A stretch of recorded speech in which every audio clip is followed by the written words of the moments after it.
प्रणाम आचार्य जी।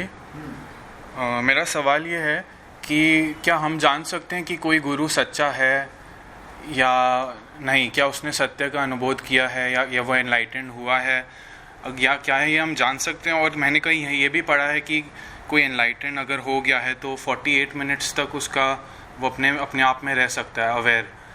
तो मुझे इस बारे में जानना था। एक सो रहा था आदमी,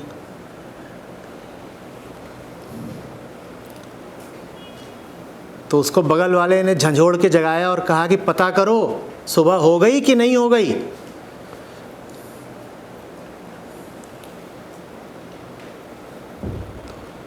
तो उसने पूछा सुबह माने क्या?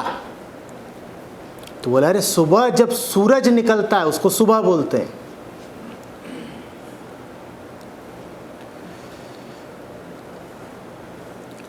तो बोला अच्छा, सुबह तब कहलाती है जब सूरज निकलता है। तो सुबह हुई है या नहीं ये जांचना है तो सूरज को जांचना पड़ेगा। सुबह माने सूरज का उदय, तो सुबह हुई है या नहीं हुई है इसके लिए सूरज को जांचेंगे। तो मालिक बाहर निकले घर से और सुबह का बढ़िया ताज़ा ताज़ा आगने खिला हुआ सूरज था, लगे सूरज में झांकने। बोले सुबह हुई है या नहीं इसके लिए सूरज का ही तो पता करना। आप सूरज को देख रहे हैं, थोड़ी देर में अंधे हो गए।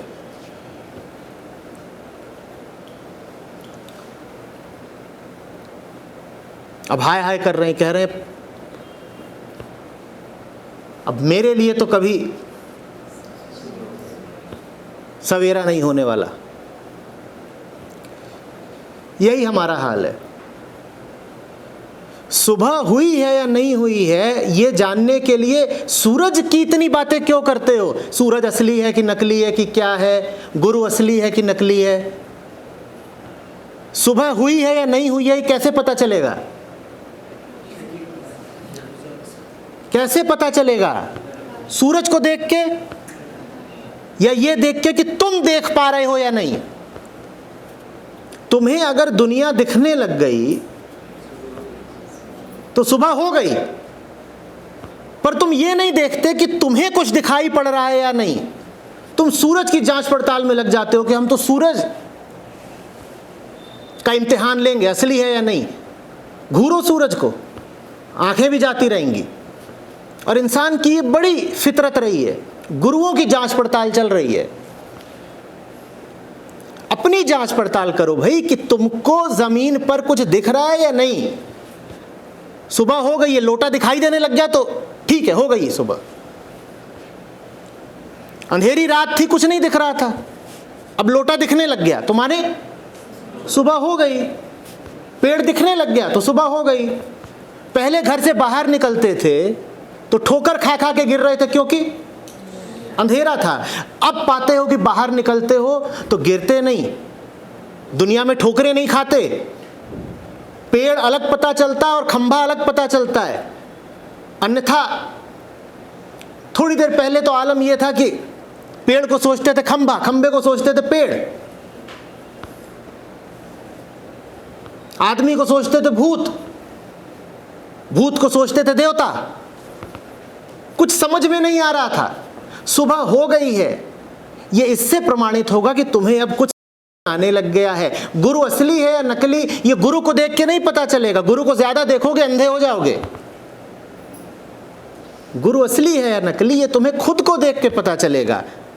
तुम्हें अब दुनिया साफ दिखाई दे रही है या नहीं दिखाई दे रही है? पहले की अपेक्षा आंख कुछ साफ हुई, विवेक कुछ बढ़ा, सत असत का भेद कुछ साफ हुआ? अगर हुआ है तो सुबह हो गई है, गुरु असली है। गुरु माने कौन?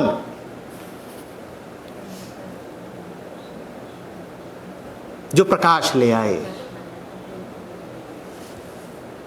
गु अंधियारी जानिए, रू उजियारी मान। कौन कौन यहां पर इतना होशियार है जो सूरज की परीक्षा लेना चाहता है?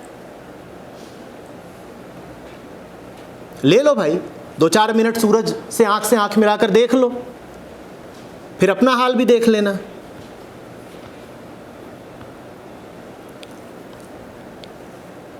तुम्हारी जिंदगी पर प्रभाव क्या पड़ रहा है ये देखो। सूरज असली है या नकली, उसका एक ही प्रमाण है, प्रकाश। और प्रकाश का एक ही प्रमाण है, तुम्हारी आंखें। देखो कि क्या तुम्हारी आंखें प्रकाशित हो गई, जागृत हो गई।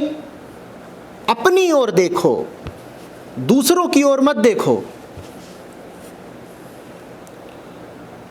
होगा बड़ा विख्यात सूरज, उसकी उपस्थिति अगर तुम्हारा अंधेरा नहीं मिटा पाई तो तुम्हारे किस काम का?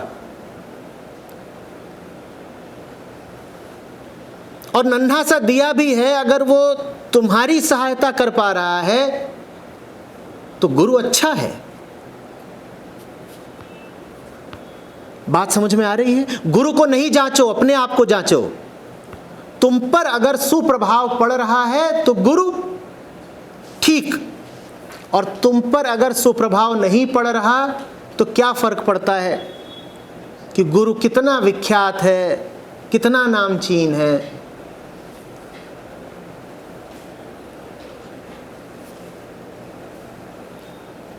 प्रकाश के स्रोत तक तुम कभी नहीं पहुंच पाओगे, जांच पड़ताल करनी तो बहुत दूर की बात रही। हां, प्रकाश का उपयोग करके तुम अपनी जिंदगी को बेहतर बना सकते हो। इन दोनों बातों का अंतर समझना। पर अहंकार बड़ी विचित्र शय होती है।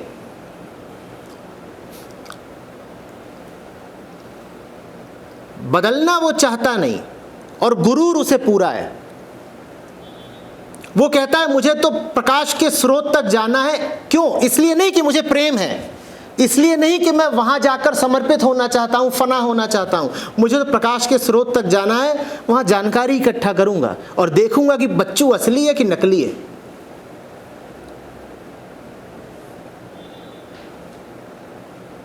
वो इस बात के लिए खूब तैयार रहेगा। पर प्रकाश का उपयोग करके सुधर जाने के लिए वो बिल्कुल तैयार नहीं रहेगा।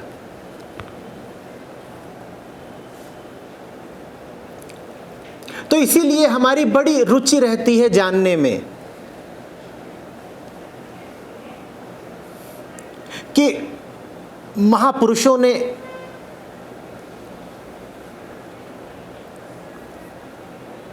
क्या करा, कहाँ रहते थे, क्या खाते थे, क्या पीते थे, विवाह करा था कि नहीं करा था। और ये प्रश्न हम कभी अपने आप से नहीं पूछते कि उनकी वाणी को, उनकी शिक्षा को हमने जीवन में उतारा या नहीं उतारा। वो प्रश्न नहीं पूछेंगे।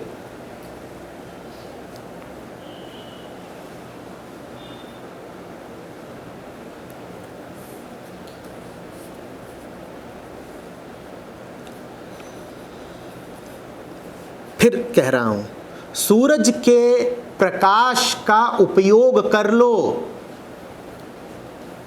सूरज में आंखें डालकर देखने की चेष्टा मत करो, पागलपन है। वो तुम्हें जो दे रहा है वो ले लो, उसके भीतर झांकने की कोशिश मत करो।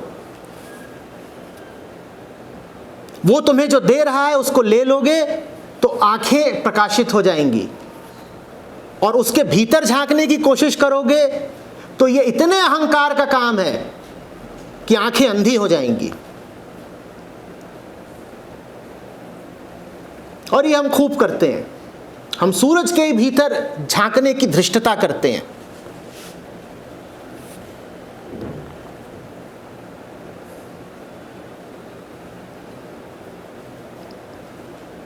समझ में आ रही है बात?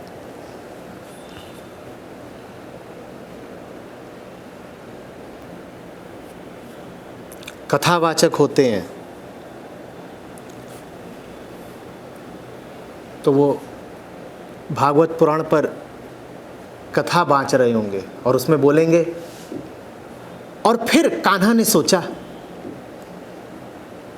मैं हैरान रह जाता हूँ, मैं कहता हूँ तुझे पता है कि कान्हा ने क्या सोचा? तू इतना बड़ा हो गया कि कान्हा के मन के भीतर घुस गया और पता कर लाया कि क्या चल रहा है वहां पर। और ये कहते वो बड़ी मिठास के साथ है।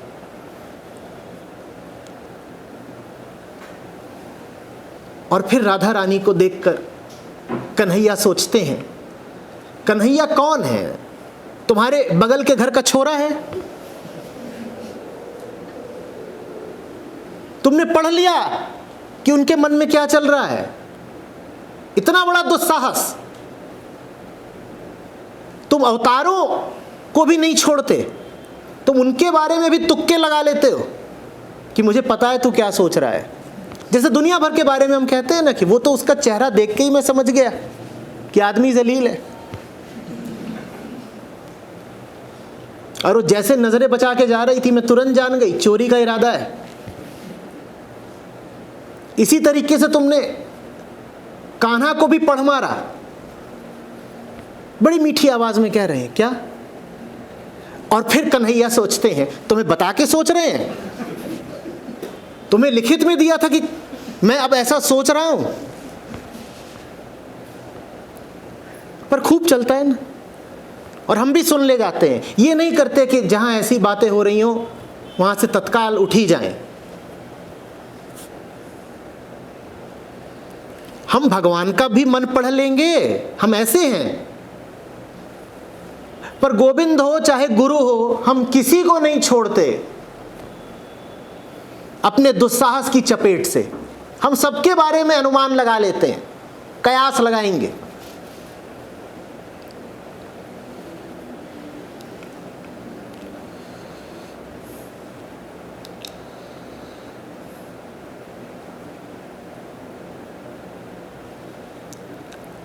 यही वजह है कि गीता हमें कम भाती है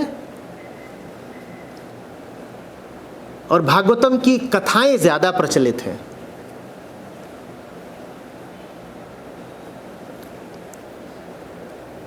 गीता के श्लोक पूछो तो चंद ही लोग बता पाएंगे, पर कहानियां पूछ दो मथुरा वृंदावन की तो सबको पता है, क्योंकि उसमें तुमने कन्हैया को बना लिया है ना बगल के घर का छोरा, तो बड़ा अच्छा लगता है, हमारे ही जैसा है। कोई पूछे कौन कान्हा, बोलो अपनी टाइप का। हाँ, गीता के कृष्ण वो बहुत ऊंचे हैं। तुम्हें बड़ा अपमान लगता है कि मुझसे तो बहुत दूर के हो गए, बिल्कुल अप्राप्य हैं, छुए नहीं जा सकते, आसमानों के हैं। तो इसीलिए गीता को देख के कहते हैं ये जरा संस्कृत की है। इससे अच्छा तो ये है कि हम यमुना तट की कथाएं पढ़ेंगे। तो फिर क्या बोले कान्हा दूसरे ग्वालों से, ये हमें भाता है। गीता हमें नहीं भाती।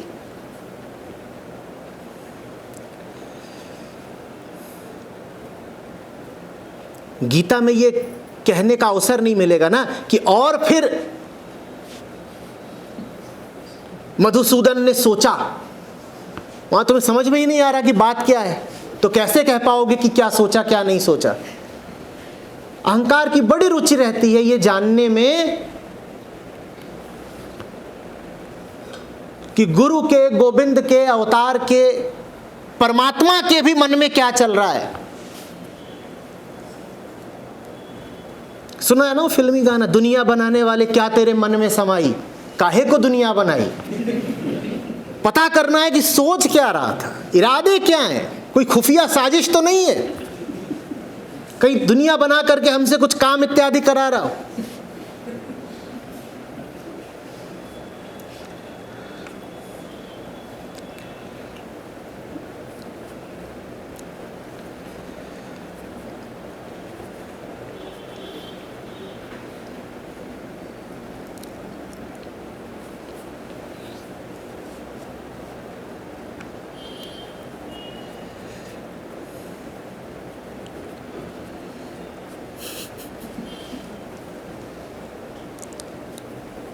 और पूरी छूट लेते हैं सब कथावाचक, और फिर बैठ करके रघुपति कह रहे हैं कि सीता अगर न मिली तो प्राण त्याग देना ही बेहतर है। ये तुम्हें किसने बताया? न वाल्मीकि ये कह रहे हैं, न तुलसीदास ये कह रहे हैं, तुम्हारे कान में कौन आके फूंक गया ये बात? स्वयं राम आए थे तुम्हें बताने। लंबे लंबे संवाद बताएंगे। उसके बाद राम लखन से बोलते हैं कि लखन चलो अब ऐसा करते हैं कि थोड़ा नहा ले।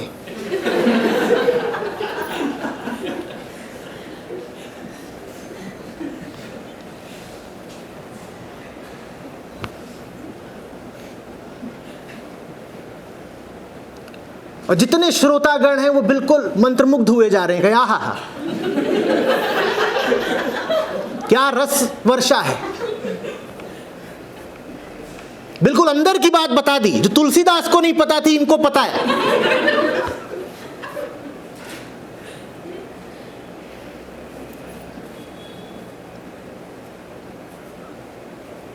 यही हमारा इरादा रहता है ना, अंदर की बात पता चल जाए।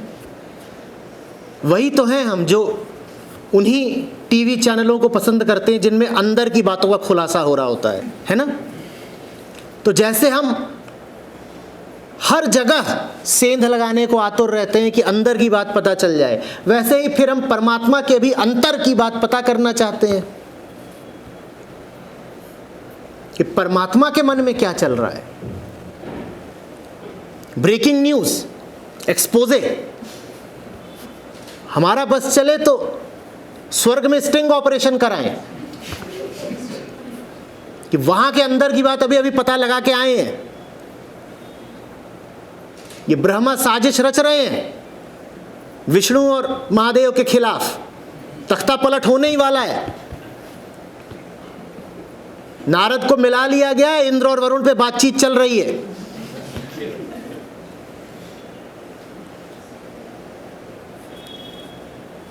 बिल्कुल हम ऐसे देखेंगे, रातों रात टीआरपी 4 गुना हो जाए। हमें रस ही इन्हीं चीजों में आता है।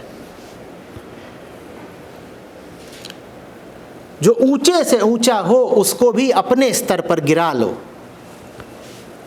खुद नहीं उठ सकते तो जो उठा हुआ है उसको नीचे गिरा लो। गुरु के विषय में वैसे ही सोचो जैसे अपने विषय में सोच रहे हो, यही कर डालो। अपने बारे में पता है कि जो करते हैं स्वार्थवश करते हैं, काम क्रोध मोह लोभ, यही हमसे जो करवाता है सब करवाता है।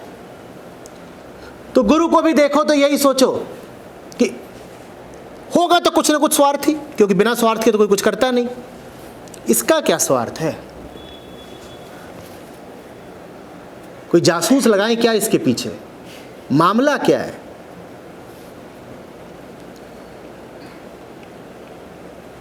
किसी तरीके से इसकी माइंड रीडिंग कर सकते हैं क्या?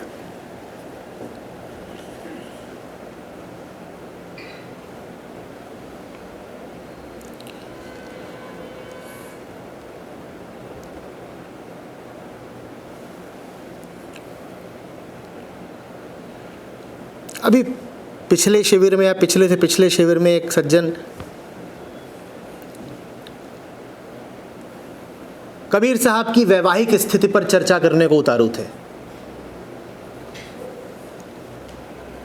कुछ देर तक तो मैं हाथ जोड़कर झेलता गया। फिर मैंने कहा एक आध भजन सुना दें कबीर साहब का। बोले वो मुद्दे की बात है ही नहीं, भजन वगैरह से क्या लेना देना। मैं कहा तो मुद्दे की बात क्या है? बोले मुद्दे की बात यह है कि शादी की थी नहीं की थी।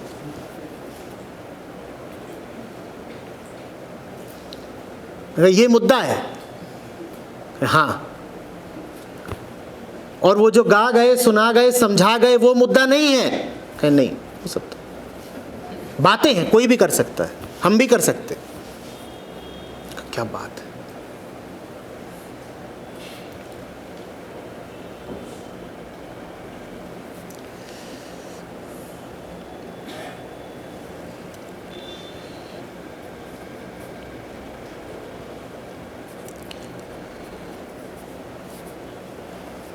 वो तुमको अगर अपनी जीवनी ही समझाना चाहते तो पीछे से बस एक जीवनी छोड़ गए होते ना, एक ऑटोबायोग्राफी। शिक्षाएं क्यों छोड़ कर जाते? कृष्ण अगर यही चाहते तुम उनके व्यक्तिगत जीवन में ही रुचि लो, रस लो, तो वो पीछे से क्या लिखकर छोड़ जाते? मैं यहां पैदा हुआ, फिर ये हुआ, फिर वो हुआ, मामा कंस था, फिर वासुदेव थे, हाँ, फिर पूतना की कुछ बात होती, फिर सुदामा आता। तो ऐसे ऐसे करके बस वो कहानी बनी बता जाते। वो कहानी छोड़कर गए हैं हमारे लिए या गीता छोड़कर गए हैं? तो गीता पढ़ोगे या कहानियों में रस लोगे?